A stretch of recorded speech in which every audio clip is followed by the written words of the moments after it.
QR code कोई भी Google पे से आप हमेशा उतनी ही आसानी से पे कर सकते हैं, बैंक और गूगल पे की सिक्योरिटी के साथ। डाउनलोड गूगल पे।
What is up, guys? My name is Pete from the Gaming Careers YouTube channel. So the first thing we're going to be covering in this video is how you add your video game to OBS.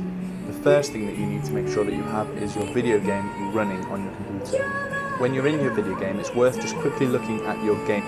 Video is how you add your video game sources. So a source is something that appears on screen and a scene is a collection of sources. So the first thing we're going to be covering in this video is how you add your video game to OBS. The first thing that you need to make sure that you have is your video game running on your computer. When you're in your video game, it's worth just quickly looking at your game settings. So if you go into your video options from within the game and see what you have selected for display mode. Typically, if you have it set to full screen, that should give you the best frame rates in-game, but it can give you some heavy delays when alt-tabbing, which is probably something that you're going to have to do a fair amount, especially if you only have a single monitor and you're going to want to be reading Twitch chat. If you are going to be alt-tabbing a lot, you don't have a second monitor that you can quickly refer to, then you're probably going to want to set the game to run in a borderless window. This basically makes the game seem like it's running full screen, but it's actually running in a window, so you can alt-tab much quicker, but it will be at the expense of some FPS loss. So now you've got your game running and you have your display mode set how you want it. You want to go back to OBS, and there's a few different methods that you can use to capture your game. Some methods work better than others, and it completely depends on the game. Since every game is coded differently by different companies, they may require slightly different setups in OBS. There's absolutely loads of information on the OBS forums, which I've linked in the description below. So if you're having issues with a specific game, make sure you go to the OBS forums and see if anyone else has had a similar issue. Now there are 3 different methods that I would recommend for capturing your game. I would start with game capture, and if that doesn't work, go to window capture, and if that doesn't work, finally go to display capture. I'm going to cover all 3 of them quickly now. So if we start with game capture, if you go down to the menu and click the plus icon, or you can right click and choose add, and we want to select game source. Here you can enter the name of the application if you want to. I would just recommend entering the name of the game that you're going to be capturing. Now the default mode that should pop up should say capture any full screen application. I've had some trouble with this. It doesn't seem to always be able to find my game running. So sometimes you'll have to change this mode to capture a specific window and then select the right window in the drop down below. And you can leave the window match priority on executable name. Multi-adapter settings, this is an option if you're using multiple graphics cards, so something like Crossfire or SLI technology, then you want to be enabling this option just to get the full performance benefits of having multiple graphics cards. The force scaling option is useful for downscaling resolution, so if you need to do that, you can enter your custom resolution here. You can leave allow transparency unchecked because not many games need transparency, but if you do require this option, then this is where you enable it. Now the limit capture frame rate option is if you are capturing a game at a very high frame rate. So let's say you're playing something like CSGO or Overwatch and you want to keep a high frame rate in game, something like 144 FPS because you have a high monitor refresh rate. If you enable this option, it would let OBS capture at a lower frame rate, say 30 or 60 FPS, because that's what you're actually streaming at. So It can be useful to test this option if you're having some sort of FPS issues. I actually leave it unchecked because I've got quite a good computer, but I have used it in the past when I've had a worse system. The capture cursor option does exactly as it says, allows you to be able to capture your mouse. Now there's a lot of debate around the use anti-cheat compatibility hook option. This basically just may need to be enabled for OBS to work with some games. So if you're having trouble capturing a game, maybe you're just getting a black screen even though you've selected the exact game that you want to capture, you may just be worth enabling this option to make sure that it's not the anti-cheat that is stopping you from being able to capture the game in OBS. If you want to be able to capture your overlays like Steam Overlay, then you can enable capture third-party overlays, but I don't really know why you'd want to do that. Hopefully by now you should have a preview of your game and you can hit OK and you can see the game in your stream. As I mentioned before, game capture is the method I would mostly recommend because if it does work for you, then it should give you the best performance of capture both in-game and in OBS.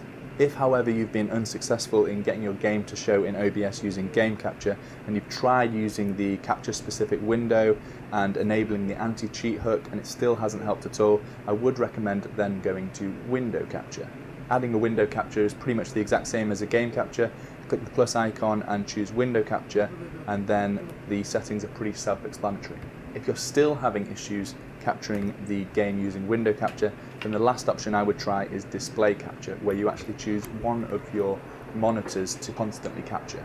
Obviously the downside of this is that it captures everything within the monitor. So if you Alt-Tab to a window behind the game like Spotify or in the monitor, instantly capture. Obviously the downside of this is one of your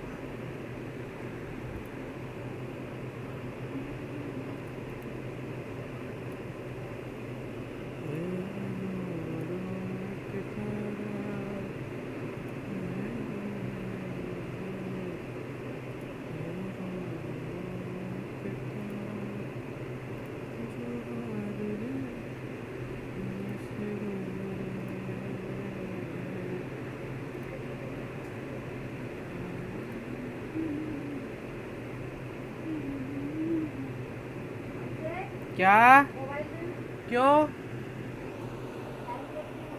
अरे इधर ले यार अंदर आ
hello hello stream में मेरी आवाज़ आ रही है क्या?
Hello hello mic testing mic testing mic testing mic testing hello hello mic testing mic testing mic testing